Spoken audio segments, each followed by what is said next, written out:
Peace, love, and light. Coming on here to bring a message about beginnings and endings. And I received this message because a lot of us are getting ready to experience new beginnings. Like you're going through a very powerful transformation at this time. And I know that's been said before. And for whatever reason, I feel like this time it's so different, with the energy of this year and the level of consciousness that's been raised. The transformation that's taking place this year is like no other, and many of you are getting ready to experience new beginnings.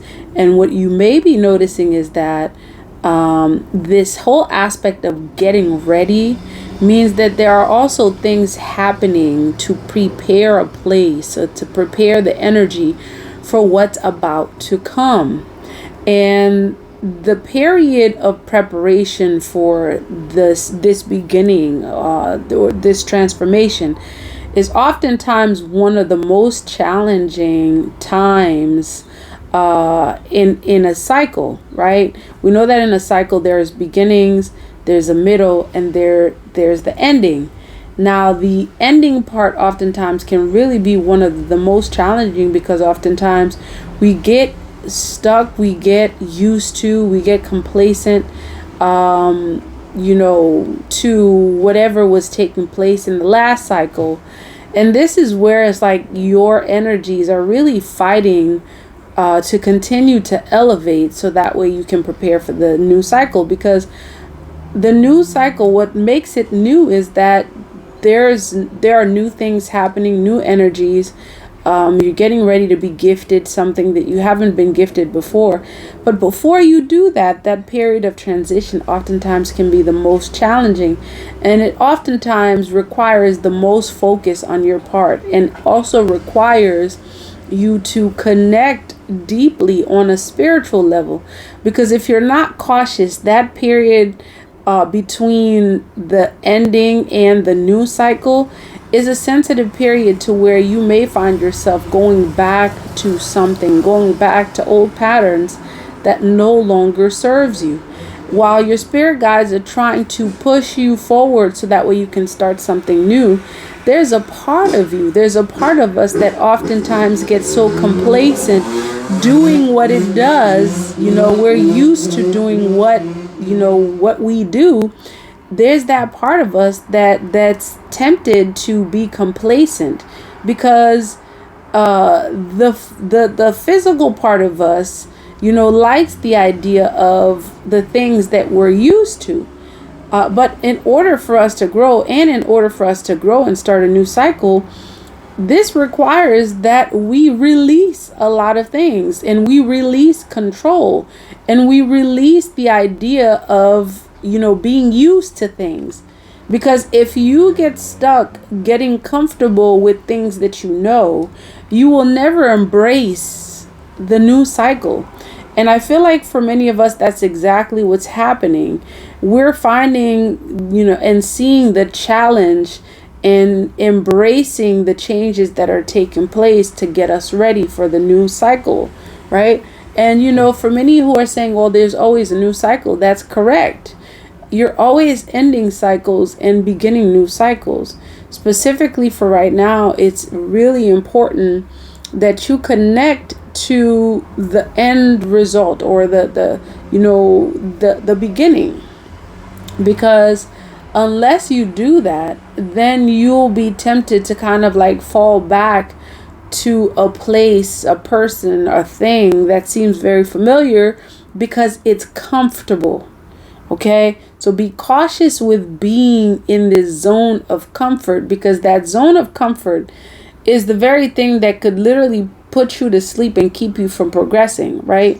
Now, when you're speaking of comfort, what do people typically do when they're comfortable, right? They start to fall asleep, because there's nothing challenging them. There's nothing, really pressing the button to assure that they change. Okay, so be cautious not to get into this comfort zone. And so for many of us, you will notice that period between The old cycle and the new cycle is often the most challenging, because there are things that you cannot and you will not be able to enter the new cycle with, and that is facts. You're not meant to enter the new cycle with it. You're not supposed to enter the new cycle with it, because if you were, it wouldn't be called a new cycle. Now, that's not to say that you're going to release everything or lose everything.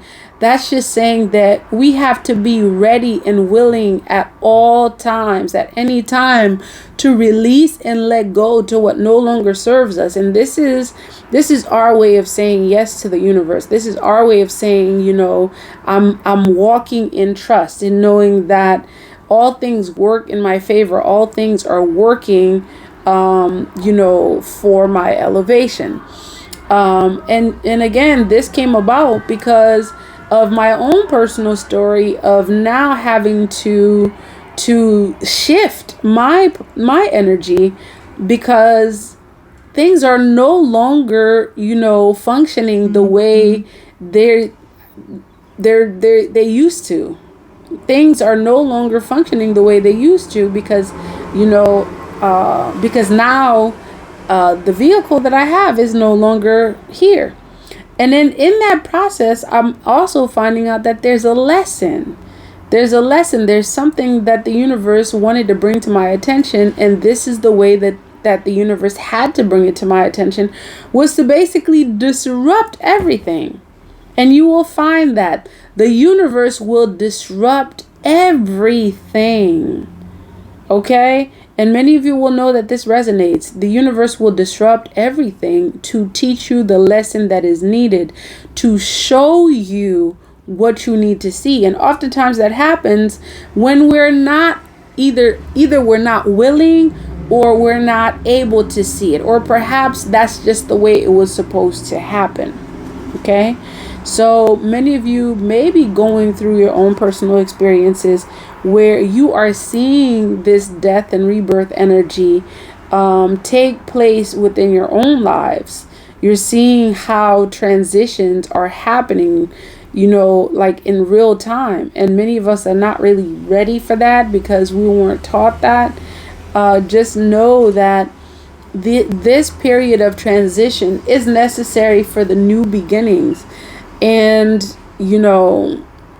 whatever it is that you may not understand or overstand at this point, there is going to come a point where you do overstand.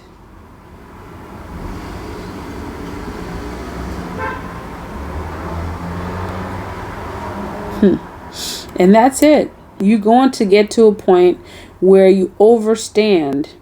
And oftentimes when you get to that point, it's when the new cycle begins and you realize that the universe was teaching you a lesson. And that's the message.